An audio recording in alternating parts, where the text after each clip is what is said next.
Captain Varghese Mappila.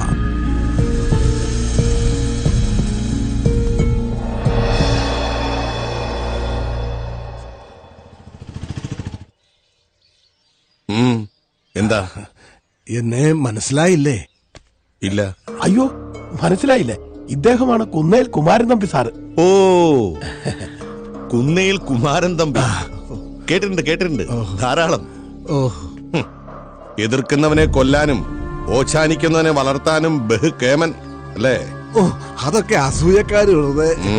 എന്തിനാണാവോ എന്നെ കാണാൻ ഈ പൂമുഖത്തേക്ക്? ഞാൻ അങ്ങയെ കാണാനല്ല, അനിയൻ കൊച്ചുതോമായ കാണാൻ വന്നതാ. അവനിവിടെ ഇല്ല. എവിടെ പോയി? ഒരു നീണ്ട യാത്ര പോയേക്കോ. എപ്പോ വരും? ചിലപ്പോ 1-2 മാസമൊക്കെ കഴിയും. ഈ പെണ്ണും പെടക്കൊഴിയൊന്നും ഇല്ലാത്തതുകൊണ്ടേ അങ്ങേരൊരു പോക്ക് പോയതാ.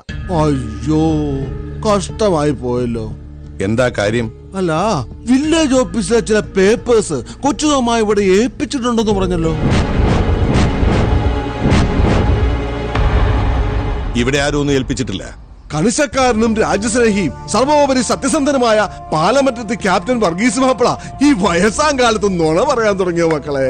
ഞങ്ങൾക്കറിയാം അത് ഇവിടെ ഉണ്ടെന്ന്. ഇങ്ങ് തന്നേക്ക്. ഞങ്ങൾക്ക് ചെറിയൊരു ബിസിനസ് തുടങ്ങാൻ വേണ്ടിട്ടുള്ള പേപ്പേഴ്സാ. പ്രശ്നം ഉണ്ടാക്കലേ? വേണ്ട, ഒരു ബിസിനസ് ആകുമ്പോ ഇടനിലക്കാർക്ക് ലാഭം വേണ്ടേ? എത്ര വേണമെങ്കിലും ചോദിച്ചോളൂ. ഞാൻ ദൈവത്തിന് മുതൽ വെച്ച് ബിസിനസ് ചെയ്യാറില്ല, ചെയ്യയില്ല, ചെയ്യിപ്പിക്കുകയില്ല. ഈ പറച്ചിൽ കേട്ടാ തോന്നും പാലമറ്റക്കാരൻ റിസർവ് ബാങ്ക് എടുത്ത് കക്ഷത്തിൽ വെച്ചിരിക്കുകയാണ്. കുമാരൻ തമ്പി, ആ ബംഗ്ലാവ് കണ്ടോ താൻ? എനിക്ക് താമസിക്കാൻ എന്റെ മകൻ അയൽക്കാരന്റെ വസ്തു പൊന്നും വിലയ്ക്ക് വാങ്ങി അതിൽ 1.5 കോടി മുടക്കി പണിത ബംഗ്ലാവാണോ അത്?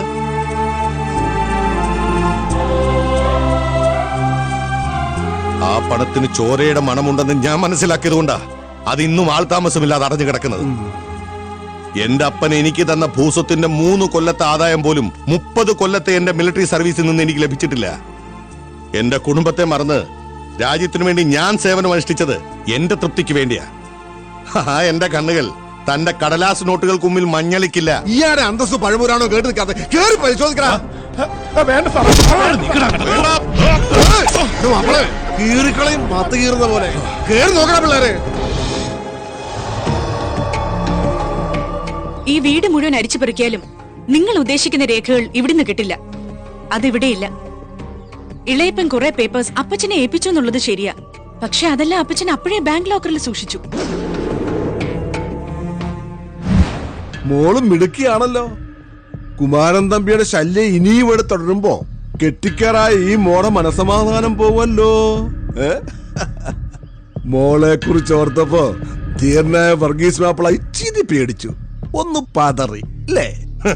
അതിർത്തിയിലെ ശത്രുവിന്റെ വെടിയുണ്ടകൾക്ക് മുമ്പിൽ നിൽക്കുമ്പോ പതറിയിട്ടില്ലേ ഈ ക്യാപ്റ്റൻ മാപ്പിള? പിന്നെ 2 അക്ഷരം കൂട്ടി വായിക്കാൻ അറിയാൻ വയ്യാത്ത നിന്റെ 3-ാംകിട വാക്കുകൾക്ക് മുമ്പിൽ ഇറങ്ങി പോടാ. അയ്യേ വേണ്ട മക്കളെ, മാപ്പിള ഞാൻ പറയുന്ന വഴിക്ക് വരും, വരുത്തും ഞാൻ.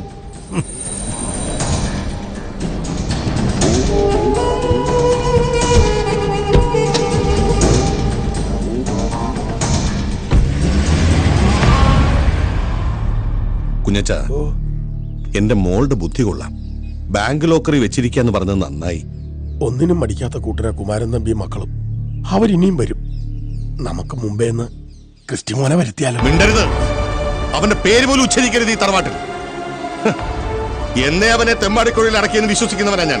അവന്റെ സഹായം തേടുന്നതിനേക്കാളും നല്ലത് ആ കുമാരൻ തമ്പിയുടെ കൈ കൊണ്ട് വരിക്കുന്നതാ.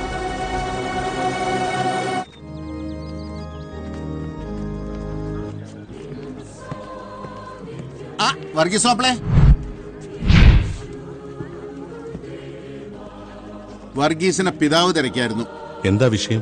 വിഷയം വർഗീസിന്റെ ഇളയമോൻ ജോജി തന്നെ. വൈദികവട്ടം സ്വീകരിച്ച് ആദ്യ കുർബാന ചൊല്ലേണ്ടവൻ അവൻ. വർഗീസ് അപേക്ഷിച്ചിട്ടാ ഞാൻ സഭയുടെ ചിലവിൽ ജോജിയെ ഉപരിപഠനത്തിനായി ഇറ്റലിയിലേക്ക് അയച്ചത്. വിദ്യാസമ്പന്നനായ ഒരു വൈദികനെ ഈ രൂപതയ്ക്ക് കിട്ടുമെന്ന് കരുതി. അയാൾ പച്ചമട്ടം വേണ്ടാന്ന് തീരുമാനിച്ചിരിക്കുന്നു. ലോഹം ഉപേക്ഷിച്ച് ഏതോ ഒരു കമ്പനിയിൽ അവിടെ ജോലിക്ക് പ്രവേശിച്ചിരിക്കുന്നു. ഇയാളെന്നാ മറുപടിയൊന്നും പറയാത്തത്? അവന് ദൈവവിളി ഇല്ലായിരിക്കും പിതാവേ. എന്നാലും ലോഹം ഉപേക്ഷിക്കാൻ മാത്രം അവിടെ എന്താ ഉണ്ടായെന്ന് അന്വേഷിക്കണം.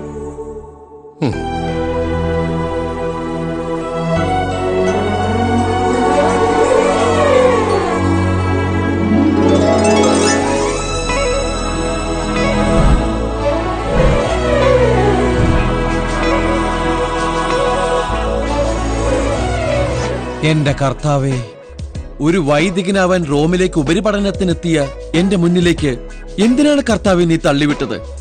ആ മാൻപേട കണ്ണുകളുള്ള മാലാഖി റോമിൽ നിന്ന് അവളുടെ താമസ സ്ഥലമായ ഈ ലണ്ടൻ മഹാനഗരത്തിലേക്ക് എന്നെ കൊണ്ടെത്തിച്ചത് അവളുടെ ആ ചിരിയല്ലേ?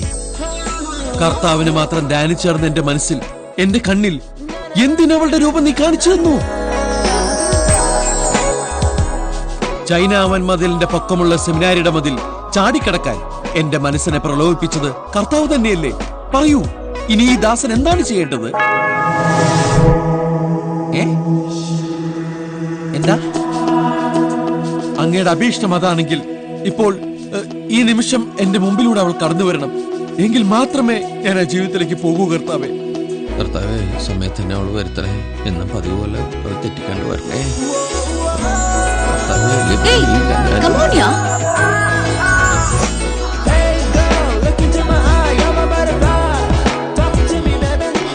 കർത്താവേ, താങ്ക് യു സോ മച്ച് കർത്താവേ. ഹായ്.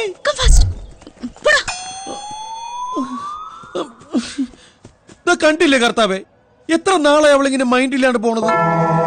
എന്ത് ധൈര്യമായിട്ട് പോയി വളച്ചോളാനോ? എങ്കിൽ ഞാൻ അവള് വിടില്ല കർത്താവേ, വിടില്ല ഞാൻ.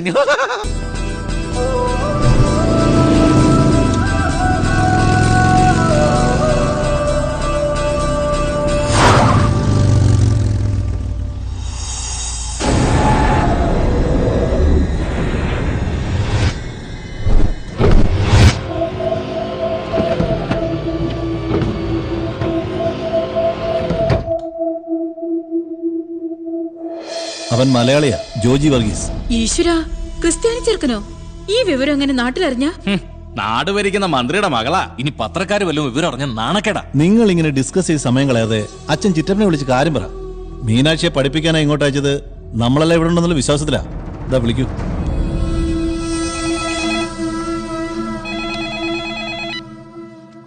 ഹലോ, ശേഖരൻകുട്ടിയാ? ആ കൊടുക്കാം.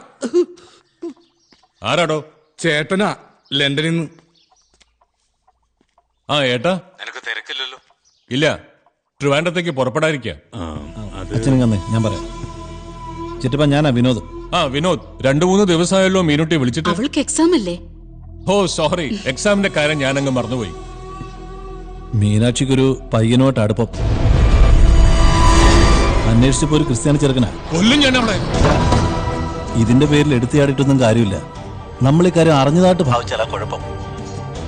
ആ പയ്യന്റെ കാര്യം ഞാൻ നോക്കിക്കോളാം. വിനോദ് ഒരു കാര്യം ചെയ്യും, തന്ത്രപൂർവ്വം അവളെ നാട്ടിലെത്തിക്കും.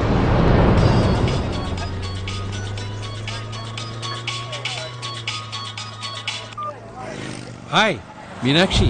ജോജി, എന്താ എന്തുപറ്റി? എന്തിനാ കരയണേ? ജോജി, നാളത്തെ മോർണിംഗ് ഫ്ലൈറ്റിൽ ഞാൻ നാട്ടിലേക്ക് പോവാ. എന്താ ഇങ്ങനെ പെട്ടെന്ന്?